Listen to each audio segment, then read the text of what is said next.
Bonjour. Donc aujourd'hui je vais faire une petite vidéo sur une réflexion sur les arts martiaux chinois. Parce que je pense que c'est bon hein, pour ce qui est arts martiaux japonais. Je pense que tout le monde a compris hein, l'histoire du Bushido, une sorte de mystification du début du XXe siècle pour vendre les produits japonais, trouver une morale japonaise sur le modèle de la morale chrétienne, vu que ça a été écrit par Nitobe qui était un chrétien, on peut dire protestant, évangéliste mormon, quoi, donc une secte d'une secte d'une secte d'une secte, et qui a trouvé une morale chrétienne, enfin une morale japonaise à partir de la morale chrétienne. Donc, il y a quelqu'un qui m'a dit, je regarde tes livres, pour essayer de trouver s'il y en a que j'ai, bah voilà, c'est une petite partie de la bibliothèque que j'avais sur les arts martiaux. Voilà. Donc, je crois qu'on a tout de suite compris, enfin qu'on a tous compris, les États-Unis occupent le Japon jusqu'en 1952, Okinawa jusqu'en 1972, ce qui veut bien dire, voilà. Et puis, après leur avoir balancé 2 bombes atomiques sur la tête, les Japonais leur donnent un art martial chinois développé par la mafia japonaise et appelé art martial, quoi. La boxe chinoise qu'on a appelé karaté en France, enfin, on a développé sous l'égide d'arts martiaux japonais, avec bien sûr la politique de colonisation et commerciale des mafieux, hein, c'est-à-dire de choper un maximum d'arts martiaux, d'affilier un maximum de sports de combat d'arts martiaux, tout aussi mafieux qu'eux, hein, qui se ressemblent, s'assemblent. Voilà, je pense que tout le monde l'a bien compris. Voilà, la relation entre la mafia et le karaté, voilà. Voilà, donc je suppose que les arts martiaux chinois n'ont peut-être pas suivi cette voie de blanchiment d'argent, de la drogue, de la prostitution et tout ça par les réseaux mafieux. J'espère du moins. Donc dans les années 98-99, j'avais fait ce magazine Nimpoikan, ce numéro, le numéro 14, où j'expliquais justement l'importance du maître dans l'art martial. Alors, il y a la première partie de cette interview, donc de Maître Chan, parle un petit peu de comment se comporte un maître en Chine, pardon. Et la place du maître en Chine. Alors, si je l'avais mis, c'est qu'il y avait une bonne raison. Hein. C'est vrai que les arts martiaux chinois ne sont pas ma plus grande, je veux dire, tasse de thé. J'adore bien sûr les arts martiaux chinois. J'ai bien sûr étudié tout ce qui est chinois avant d'étudier ce qui était japonais. Hein. Je suis passé par, comme tout le monde, hein, l'Inde, le Tibet, la Chine et le Japon, pour m'arrêter au Japon. Mais c'est vrai qu'à la découverte de certains livres très intéressants, je suis revenu à mes premiers amours et je réétudie un petit peu les arts martiaux chinois. Du moins en théorie. Donc Maître Chan mène une vie simple mais bien remplie. Il habite au rez-de-chaussée d'un immeuble en bordure de la rue principale de Kowloon. Derrière se trouve un petit dispensaire de Maître Chan qui, en plus d'être maître de Hung Kuen, une forme de kung-fu dans le style Shaolin du Sud, est aussi médecin. C'est ce que je disais dans mes dernières vidéos. Quand on fait les arts martiaux, comme en Inde, ou certains au Japon, comme Maître Hatsumi, ben, quand on casse quelque chose, il faut être capable de le réparer. Voilà. Je ne vais pas vous raconter un petit peu sa vie. Ouais, il m'a fallu 3 mois pour apprendre la première position quand il a commencé les arts martiaux. Celle du tigre. Comme j'apprenais pas vite, je m'exerçais tous les soirs de 7h jusqu'à minuit et je me levais à 4h du matin le lendemain pour pratiquer encore. Voilà, c'est un petit peu ce que j'ai fait pendant des années. Mais je ne vais pas vous raconter ma vie maintenant. Alors, il parle de l'origine du kung-fu. Alors il dit la plupart des arts martiaux sont originaires du temple Shaolin. Les moines du temple adaptaient leur enseignement à votre physique. Si vous n'étiez pas robuste, ils vous enseignaient des exercices qui ne demandaient pas trop de force. Par contre, si vous étiez fort, ils vous apprenaient alors des exercices de puissance. Hung Quen, notre école, a été créée par notre père fondateur Hung Siquang, qui a appris son art des moines de Shaolin. On l'appelle Hung Quen parce que le fondateur s'appelait Hung. C'était un homme très fort. Il avait cependant pour règle qu'il ne faut pas apprendre les arts martiaux pour intimider les autres, mais uniquement pour développer son corps et apprendre à se défendre. Il apprend ainsi à l'élève l'humilité. Il disait aussi, un petit peu plus haut dans l'interview, Maître Chan, il faut absolument avoir de la discipline et de l'initiative. Vous ne pouvez pas vous contenter de vous entraîner simplement lorsque votre maître vous dit de le faire. Ce que j'ai dit dans mes premières interviews, je pense, en tout cas dans les Limpoikan, quand Maître Atsumi disait, quand vous sortez du dojo, vous êtes toujours en enseignement, vous êtes toujours dans l'entraînement.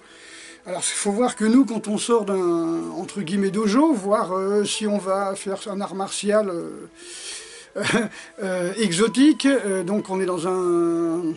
On parle en japonais, on a une tenue plus ou moins japonaise, on a parfois un hôtel bouddhiste ou shinto dans le dojo, voilà, on est dans notre monde exotique, on est en dehors du monde français pendant quelques temps, et quand on sort, ben, on se retrouve, voilà, tout le monde parle français, voilà, on se retrouve dans la société. Donc c'est plus dur à ce moment-là que par rapport aux Japonais ou aux Chinois qui, eux, bah, ils parlent en chinois pour les arts martiaux chinois, ils parlent en japonais pour les arts martiaux japonais. Ils ont un costume de chez eux et quand ils sortent, eh ben, ils sont toujours dedans. Voilà, si on peut dire. Voilà, c'est beaucoup plus difficile pour nous. Je ne parle pas du système où on parle en français. Ainsi, l'élève apprend l'humilité. Comme les gens qui apprennent les arts martiaux doivent être sûrs que leurs adversaires sont de même force qu'eux, ils doivent se garder de se battre au moindre prétexte. D'ailleurs, avant que quelqu'un puisse apprendre le Hung Quen, on procède à une enquête sur lui ou sur sa famille, sur sa profession, pour savoir qui il est vraiment. Nous n'acceptons pas les étudiants qui n'ont pas une bonne moralité. Contrairement à ce qui s'est passé, on va dire, au Japon, où certains pratiquants de sport de voyous, qui nous ont été amenés dans les années 50, eux, c'était plutôt les yakuza, les basses classes et les autres gangsters. Maître Chan est l'un de ces nombreux maîtres de Hong Kong qui ne sont pas très heureux de la situation actuelle, car il a parfaitement conscience des problèmes qui se posent. De mon temps, dit-il, les élèves étaient plus obéissants envers leurs maîtres qu'envers leurs parents, ce qui nous rendait la tâche plus facile. Par exemple, le maître pouvait dire à ses élèves de pratiquer pendant des heures d'affilée sans qu'ils se plaignent. Tout cela a récemment changé. Nous ne sommes plus des maîtres, mais des professeurs. Ah, déjà 17 heures. L'élève ne respecte plus son maître une fois qu'il l'a payé. Il se croit quitte et veut en avoir pour son argent. Avec cette attitude, un maître ne peut pas enseigner à ses élèves l'essence de l'art. C'est pour cette raison que parmi les milliers d'élèves que j'ai eus, pas même 10 pourront être de bons instructeurs. Le Hung Quen est très difficile à apprendre et personne ne peut l'enseigner s'il n'est pas lui-même un expert. Il me faut au moins 8 années pour l'apprendre convenablement à mes élèves, alors que beaucoup d'entre eux ne restent que 2 ou 3 ans. D'autre part, j'ai honte de voir que les instructeurs étrangers, comme les Japonais et les Coréens, sont si dévoués. Ils enseignent et surveillent les exercices de leurs élèves pendant des heures tous les jours, alors que les instructeurs chinois laissent leurs élèves à eux-mêmes. Parfois, ils leur enseignent de nouvelles techniques, mais seulement lorsqu'ils ont envie. En gros, le professeur montre une technique, l'élève rentre chez lui, la travaille. Et puis, voilà, quand il revient, il faut qu'il ait maîtrisé. S'il n'a pas maîtrisé, ben, il la retravaille encore en cours, et puis encore chez lui, jusqu'à temps qu'il ait maîtrisé.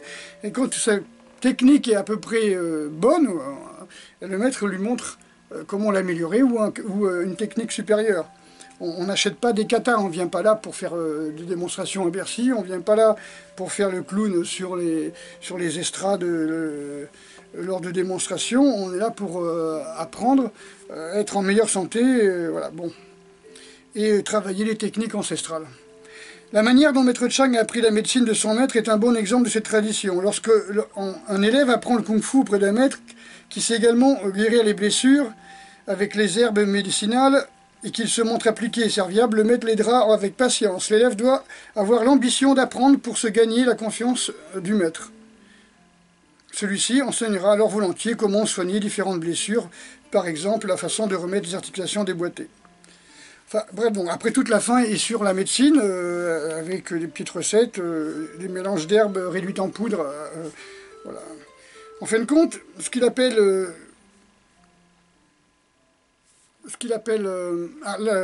l'enseignement de l'art martial, c'est ne pas apprendre les arts martiaux pour intimider les autres, mais uniquement pour développer son corps et apprendre à se défendre. Voilà, ça c'est très important. Et il ne comprend pas pourquoi les maîtres se sont transformés en professeurs, c'est-à-dire, si vous avez 10 personnes, eh ben, vous passez 2 heures ou plusieurs heures à essayer de corriger sans arrêt ces personnes qui ne font pas forcément des efforts sur elles-mêmes pour apprendre, mais plutôt qui attendent que le professeur les corrige, qui trouve pour eux la solution. En sachant que si vous avez 50 personnes différentes à votre cours, je vous plains déjà, et si vous avez 20 personnes à votre cours déjà, c'est déjà beaucoup, et si ces 20 personnes sont toutes différentes, raides, minces, hommes, femmes, petits, grands, vous ne pouvez pas enseigner la même chose au même moment à tout le monde. Ou alors c'est juste du modélisme, un petit peu comme on voit dans certaines vidéos de l'entre-deux-guerres au Japon, où vous avez 200 personnes dans une caserne, et mais bon, ça on a compris, c'est simplement pour faire des kamikazes, hein. Et donc militariser des jeunes, et les soumettre à la discipline, et pas la même discipline dont parle Maître Chan, hein. C'est encore autre chose. Il ne mène pas les gens à la mort, voilà. Donc c'était une toute petite vidéo, hein, d'abord parce que j'ai plus beaucoup de batterie, et puis parce que voilà, j'avais envie de vous lire ça par rapport à une personne qui m'écrit depuis quelque temps sur des maîtres chinois, et qui me pose des questions, et qui est très satisfait des vidéos, en disant « Enfin quelqu'un qui démystifie ». Je pense que je ne suis pas seul à démystifier, je pense qu'il faudrait beaucoup de gens qui démystifient. Je pense qu'il faudrait beaucoup plus de gens qui viennent et qui disent, voilà, on m'a dit qu'en pratiquant j'allais me sentir bien, que j'allais me sentir mieux, que j'allais vaincre ma peur, que psychologiquement ça allait très bien. Voilà. Et puis en fin de compte, la personne elle s'aperçoit quand elle rentre chez elle, elle dort pas de la nuit, elle fait des cauchemars, elle a de l'arthrose dans les poings, elle s'est bousillé les psoas à taper sur les sacs de frappe, voilà. Et elle a plus de voix à force de hurler un petit peu. Ok. Donc, quand on est jeune, c'est les cours. Certains cours, c'est plutôt des concours de cris, hein, celui qui gueulera le plus fort. Enfin. Ok, donc je vous conseille aussi quand même, j'ai pas encore terminé de le lire, le livre d'Emin Bostépé, chez Vrin, hein, Philosophie des arts martiaux modernes, avec Emmanuel Renaud. Donc vous voyez. Voilà, lui il dit que l'élève doit quand même réussir à réfléchir tout seul quand même, hein. Donc ça rejoint un petit peu Maître Chan, il dit qu'il faut être discipliné, mais il ne faut pas être des adeptes de gourous. Voilà. Et le problème c'est que nous, on confie les gosses à des maîtres de sport de combat, enfin d'arts martiaux, parce que les parents démissionnent tout simplement. Donc les parents démissionnent et ils demandent aux professeurs en kimono de serrer la vis pour les gamins parce qu'ils n'ont aucune discipline. Voilà. Ils ont peu de discipline, les trois quarts, voilà, on sait pourquoi, hein, les parents sont absents ou totalement inexistants, voilà, ou monoparentaux et compagnie, on sait ce que ça donne. Voilà, donc voilà, likez, dislikez, mais en tout cas, si vous dislikez, au moins dites pourquoi. Je me souviens, ma dernière vidéo, ça faisait 10 secondes qu'elle était en ligne, il y avait déjà 2-3 dislikes, alors qu'elle faisait une vingtaine de minutes. Donc il y a des gens, ils mettent la vidéo, ils ne regardent pas, stock, et ils dislike. Donc ça veut dire qu'ils n'iront pas jusqu'ici pour savoir que je parle d'eux. Tant pis pour eux. Voilà, on essaye d'instruire, on essaye de partager, d'évoluer, de faire profiter de 50 années de recherche, on va dire, et de pratique, à des sots. Alors, on ne donne pas des perles aux cochons. Ok, donc à bientôt, et puis au fur et à mesure du temps, je vous referai des Nimpoïcans, enfin je ferai des lectures de Nimpoïcans ou de livres un petit peu sur ce que je suis en train de voir. J'en ai d'autres qui sont très intéressants, mais que je mettrai quelques temps à lire, parce que j'ai l'impression que c'est 2 dictionnaires. Hein. Voilà. À bientôt.